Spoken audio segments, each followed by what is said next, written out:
சிறகடிக்க ஆசை சீரியலோட upcoming episode என்னன்னு பார்க்கலாம். ரவி வீட்டுல உள்ள யாருக்குமே தெரியாம ஸ்ருதிய கோயில்ல வச்சு கல்யாணம் பண்ணிக்கிறாரு. அந்த சமயம் மீனா அவங்க அம்மாவை பாக்குறதுக்காக அவங்க பூக்கடைக்கு போறாங்க.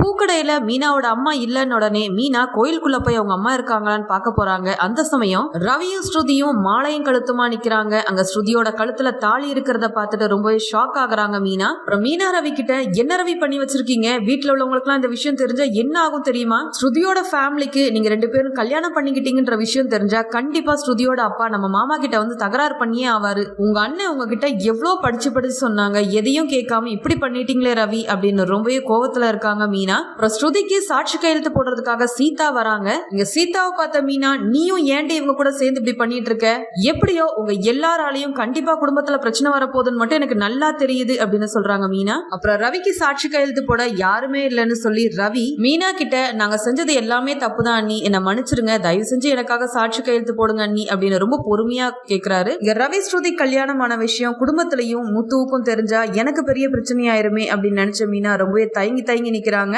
அப்புறம் வேற வழியே இல்லாம ரவிக்காக அந்த சாட்சி கையெழுத்தையும் போடுறாங்க மீனா. இங்க ஸ்ருதி ரவியோட கல்யாணம் முடிஞ்சதுக்கு அப்புறமா ரவியும் ஸ்ருதியும் சேர்ந்து மாலையும் கழுத்துமா அங்க வீட்டுல போய் நிக்கிறாங்க. இவங்க ரெண்டு பேரும் இப்படி வந்ததை பார்த்து அண்ணாமலையும் விஜயாவும் ரொம்ப ஷாக் ஆகி போய் நிக்கிறாங்க.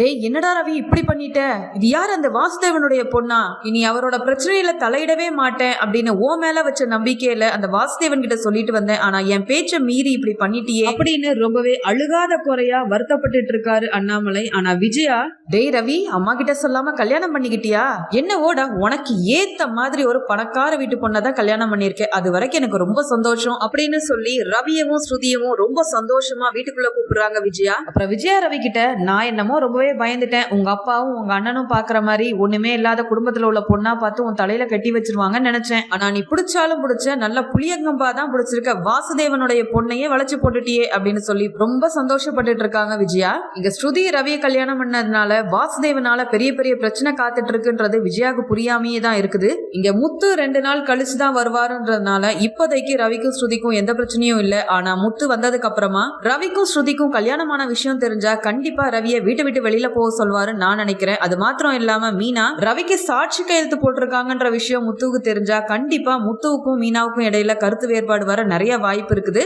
ஒரு வழியா ரவி ஸ்ருதியோட கல்யாணம் நல்லபடியா நடந்துருச்சு. இன்னும் என்னென்ன நடக்க போகுது அப்படின்றத வரக்கூடிய எபிசோட்ல பார்க்கலாம்.